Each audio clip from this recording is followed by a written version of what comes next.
Hola a todos. Quiero agradecer al Dr. Alberto Campos García por la gran oportunidad de hablar en esta importante conferencia. Estoy seguro de que juntos podremos marcar la diferencia, una diferencia exitosa en las estrategias que estamos empleando para abordar esta pandemia del coronavirus. Una vez más, soy el Dr. Jimmy Gottman. He dedicado muchos años de mi vida a la medicina académica, tanto como médico de urgencias como profesor de muchos estudiantes y médicos. Sin embargo, he pasado los últimos 20 años casi totalmente enfocado en el sistema inmunológico, particularmente en el papel que juega el glutatión en la salud y la enfermedad. Para mí el glutatión es una gran pasión y he escrito extensamente sobre el tema. Mis libros están disponibles en varios idiomas, incluyendo en inglés y en español, y pueden acceder a estos libros en el sitio web que aparece en la diapositiva. Lo ven allí, www.glutatión.org. Primero les voy a contar algunos aspectos básicos del glutatión antes de comentar sus funciones relacionadas con el COVID-19. El glutatión es una molécula muy simple, compuesta de 3 aminoácidos. Los primeros 2 son muy comunes, el glutamato y la glicina, pero el tercero es mucho más difícil de encontrar en nuestras dietas modernas y en forma bioactiva, la cisteína. Ahora bien, el glutatión tiene muchas funciones en nuestro cuerpo, las cuales ya he abordado en presentaciones anteriores, aunque la más reconocida es su función como antioxidante. De hecho, muchos autores se refieren al glutatión como el antioxidante maestro, porque potencializa todas las funciones antioxidantes al recargar y reciclar los antioxidantes comestibles como la vitamina C y otros. Lo que es notable es que, aunque el glutatión sigue siendo relativamente poco conocido por muchos profesionales de la salud, existen más de 150,000 artículos sobre el glutatión en los principales sitios de investigación, como PubMed.gov. Solo para ponerlo en contexto, PubMed solo tiene 66,000 artículos sobre la vitamina C y 44,000 artículos sobre la vitamina E. Bien, ahora, esta diapositiva es una de las que más me interesa que entiendan. El glutatión, cuando se toma por vía oral, no sirve para elevar los niveles de glutatión intercelular. Se descompone rápidamente en el tracto digestivo, sobre todo por la enzima GGT, gamma glutamyl transferase, que sus niveles particularmente son altos en el intestino humano. Ahora bien, para producir glutatión en el cuerpo, dependemos de nuestras propias células para su fabricación, y para lograrlo necesitamos abastecernos de los precursores, o una nutrición específica que las células necesitan para producir su propio glutatión. Como hemos mencionado antes, el nutriente más importante es la cisteína, y tenemos que suministrarla en una forma que sea digerible y que pueda sobrevivir al largo viaje que va desde la boca hasta la célula. El aminoácido libre cisteína por sí mismo no es muy eficiente ya que se oxida muy fácilmente, y es por eso que para lograrlo necesitamos usar una sustancia como la NAC, N-acetilcisteína, o una proteína más grande como la proteína aislada de suero no desnaturalizada. De modo que teniendo claro cómo se produce el glutatión en nuestro cuerpo, veamos ahora algunas de sus funciones.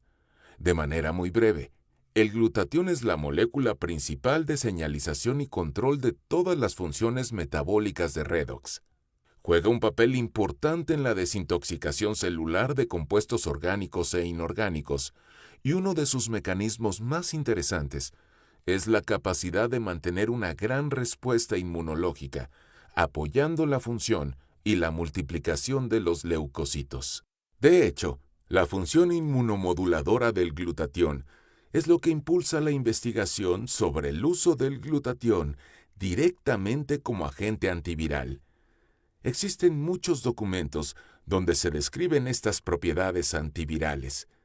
Se ha comprobado que el glutatión produce efectos contra diferentes patógenos virales, incluyendo la gripe, el SIDA, la hepatitis, el herpes y el resfriado común, entre otros. Por lo tanto, no es de extrañar que se hayan hecho grandes esfuerzos para investigar si el glutatión puede ayudarnos en la estrategia para combatir el COVID-19. Creo que una buena forma de empezar es revisar algunas de las consideraciones teóricas que se hicieron antes de entrar en el tema de las intervenciones clínicas. Este trabajo realizado por el doctor ruso Alexei Polonikov fue una de las primeras investigaciones sobre la relación entre el glutatión y el COVID-19. Se centró en los síntomas más graves del COVID, así como en los aparentes factores de riesgo de que, para empezar, los pacientes contraigan el virus. Este estudio fue publicado en mayo del 2020, así que claramente el doctor Polonikov tuvo que haber empezado a trabajar en este estudio desde los comienzos de la pandemia. Partamos desde una simple línea de tiempo de la enfermedad, el contacto inicial con un portador del virus, y a medida que se permite que este virus se propague, existe un riesgo inminente de padecer síntomas que amenazan la vida, como el SDRA, síndrome de dificultad respiratoria del adulto, y muchas veces los enfermos pueden llegar hasta la muerte. Afortunadamente, en la mayoría de las personas, nuestras defensas inmunológicas innatas nos impiden llegar a estas etapas, pero existe un fenómeno que sabemos que ocurre en la mayoría de las infecciones prolongadas. La protección viral en contra de una infección en particular deriva en la disminución progresiva del glutatión, y con el paso del tiempo, la enfermedad se vuelve más seria. A lo largo de los años hemos aprendido más acerca del glutatión y hemos comprobado que existe un vínculo entre la falta de glutatión y la capacidad de los virus para potenciar su capacidad de propagación. Esto se observó por primera vez en la década de los 80 con la epidemia del VIH-Sida. La falta de glutatión también conduce a un estrés oxidativo más grave o a daños generados por los radicales libres, y esto genera una configuración perfecta para presentar niveles altos de inflamación. Todo esto provoca el SDRA y, en el peor de los casos, hasta la muerte del paciente. Por lo tanto, hay que preguntarse: ¿existen situaciones en las que la deficiencia o falta de glutatión pueda agravar aún más la situación del paciente, además de la enfermedad viral? ¿Existen condiciones que predispongan a la deficiencia de glutatión? Bueno, podríamos remontarnos a la década de los 70, cuando claramente se demostró que los niveles de glutatión estaban comprometidos en el proceso de envejecimiento. Se estima que en los seres humanos aproximadamente se reduce el 10% por cada década de vida después de los 20 años. Sabemos que los fumadores presentan una disminución significativa de la protección antioxidante, especialmente del glutatión. Hay muchas enfermedades crónicas que claramente se relacionan con la deficiencia de glutatión. Veamos algunas de ellas. Muchas enfermedades pulmonares se presentan por un bajo nivel de glutatión. Muchas enfermedades cardíacas se relacionan con un bajo nivel de glutatión. Los pacientes de diabetes casi siempre presentan bajos niveles de glutatión, igual que la obesidad, los problemas hepáticos, y podríamos seguir añadiendo más enfermedades a esta lista. Por lo tanto, los puntos importantes son: número 1. Todas estas condiciones son también condiciones de deficiencia o falta de glutatión. Y número 2. Estas mismas condiciones son las que se consideran de alto riesgo por complicaciones graves del COVID-19. Esto es muy importante que lo entiendan. De manera que Polonikov fue un poco más lejos. Quería respaldar su argumento de que la disminución del glutatión se relacionaba con la gravedad del COVID-19. Así que durante la recopilación de datos de todos los pacientes, observó varios parámetros. Aquí les muestro los datos de algunos pacientes. 2 pacientes con enfermedad moderada y 2 pacientes con enfermedad severa. Para la enfermedad severa se consideró a los pacientes que tenían neumonía, y se puede ver que los que tenían la enfermedad severa también tenían el espectro de otros síntomas, como fatiga, dificultad para respirar y dolor muscular. Y también se puede observar que la duración de la enfermedad era muy diferente. Los casos moderados duraban días, mientras que los casos severos duraban semanas. Y observen aquí, cuando se les tomaron las medidas de glutatión, hay diferencias muy claras entre los grupos de pacientes con enfermedad moderada y severa. Cuando se tomaron las medidas de estrés oxidativo, como se esperaba, había una tendencia a presentar un daño más grave en el grupo de pacientes con enfermedad severa. Y cuando se comparó la proporción de estrés oxidativo con los niveles de glutatión, se pudo ver el desequilibrio que existía en estos pacientes. Por supuesto, se trataba de una muestra pequeña de pacientes. Sin embargo, fue suficiente para consolidar su argumento teórico y hacer que mucha gente lo entendiera. Veamos otro trabajo que analiza la fisiopatología que se puede dar en esta situación. Este estudio fue realizado por los americanos Poe y Korn, también en mayo del 2020. Estoy seguro de que lo encontrarán muy ilustrativo. Ellos argumentaron que la NAC, N-acetilcisteína, sería una solución efectiva contra el COVID-19. Una vez más les recuerdo que la NAC eleva el glutatión. También estoy seguro que la mayoría de ustedes saben que este nombre que ven allí se refiere al COVID-19, pero por si acaso SARS-CoV-2 es otro término para el COVID-19. Ahora bien, desde la primavera del 2020, hemos aprendido mucho más sobre el mecanismo patológico del COVID-19 y desafortunadamente hemos descubierto que es mucho más complicado de lo que nos habíamos imaginado. Pero veamos un modelo simplificado que se refiere al SDRA. Usaremos el síndrome de dificultad respiratoria del adulto como marco para esta discusión. Así que en algún momento, el virus, una vez contraído, tiene que iniciar sus procesos de propagación. Y también sabemos por estudios previos sobre otras enfermedades virales que el glutatión ha sido considerado como un eficaz elemento que impide la propagación del virus. Por lo tanto, su utilidad aquí es evidente. En casos más graves, los pacientes con COVID-19 pueden requerir oxígeno suplementario. Tanto la propagación del virus como el suplemento de oxígeno, en última instancia, conducen a un aumento del estrés oxidativo y al daño de los radicales libres. Como hemos discutido anteriormente, la función más importante del glutatión es combatir el estrés oxidativo y el daño de los radicales libres, así que de nuevo su utilidad es evidente. Sin embargo, si las defensas inmunológicas y las defensas antioxidantes son inadecuadas, el paciente puede llegar a tener una lesión pulmonar. En una lesión grave, a menudo se complica con una tormenta de citoquinas. En este momento no tenemos el tiempo para profundizar en el tema de las tormentas de citoquinas, pero esencialmente es cuando las moléculas del sistema inmunológico inflamatorio reactivo atacan a las células huésped como daño colateral cuando están atacando a las células virales. Y es aquí donde la literatura se vuelve aún más interesante. El glutatión es considerado un elemento eficaz para bloquear diferentes citoquinas inflamatorias, incluyendo la IL-6, TNF-alfa, la proteína C reactiva y otras.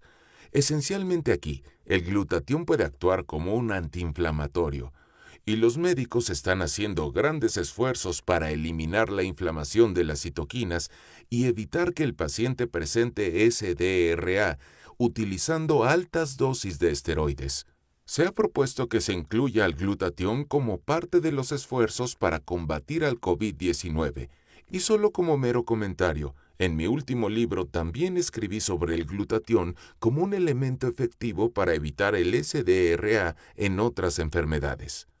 Así que lo que acabo de mostrarles no son los únicos artículos que consideran al glutatión como una alternativa para combatir el COVID-19. Hay muchos artículos más. Me gustaría mencionarles uno que personalmente significa mucho para mí. Es otro artículo que argumenta a favor del uso de la sustancia potenciadora del glutatión NAC, y lo que me llamó la atención fue el autor, el Dr. Silvio de Flora. Conozco muy bien al Dr. de Flora por su trabajo sobre el glutatión y la gripe o influenza A. Hace más de 20 años publicó un ensayo clínico sobre el uso del NAC como tratamiento para la gripe. Era un estudio aleatorio doble ciego. Su equipo recopiló datos de una gran población de pacientes mayores que habitan en hogares de ancianos y los sometió a un tratamiento con el medicamento que potencializa el glutatión, NAC, durante 6 meses. Lo que le interesaba investigar era el efecto que podía lograr, si tenía algo que ver con contagiarse de gripa y la forma como los pacientes evolucionaban. Así que miren esto. No cambió la frecuencia con la que se contraía el virus, pero tuvo un gran efecto en los resultados. De los pacientes que dieron positivo en el test del virus, el 80% de los pacientes del grupo que tomó el placebo presentaron una enfermedad clínica. Sin embargo, solo el 25% de los pacientes del grupo que recibió el tratamiento del NAC mostró algún síntoma, aunque se documentó que estaban infectados. Así que supongo que para muchos de ustedes esto debe tener un gran significado como para mí. Si el doctor de Flora recomienda el uso del NAC para combatir estas enfermedades, voy a prestar más atención. Por lo tanto, es muy fácil encontrar otros autores que estén a favor del uso de esta estrategia.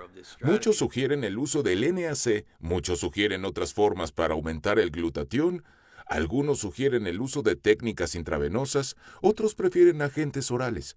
No se preocupen, al final de la presentación les daré una lista de las lecturas sugeridas. Estos artículos vienen de todas partes del mundo. Este es un caso clínico de Nueva York. Por supuesto, este tipo de estudios clínicos son la forma menos confiable de los casos clínicos, pero este me pareció interesante por la siguiente razón. Se informó que los pacientes de este estudio tuvieron una mejoría real de los síntomas en la primera hora después de haber recibido el tratamiento por vía intravenosa. Próximamente podrán ver más informes sobre esto. Les pido una disculpa por las gráficas tan sencillas que usamos en esta presentación. El mecanismo real del COVID-19 es mucho más complicado.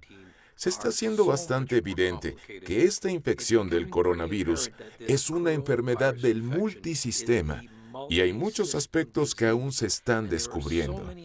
Tengo que mencionar que muchos de estos otros daños de los sistemas están relacionados con la disminución del glutatión. Muchos problemas del COVID-19 se refieren a la actividad de la ACE2. El glutatión está involucrado. Muchos consideran que este virus es una coagulopatía disfrazada. De nuevo, el glutatión está involucrado. Podemos ver la tormenta de bradiquinina, podemos ver las consecuencias neurológicas. Todo esto tiene literatura que vincula los mecanismos con la función del glutatión. No es un secreto. Son áreas que están ganando la atención de las comunidades médicas y de investigación.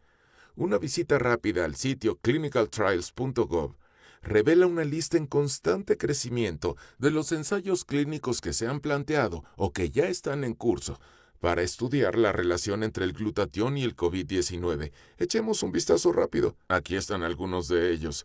Disculpen la letra tan pequeña. Les invito a visitar el sitio web clinicaltrials.gov para que puedan verlos con más detenimiento.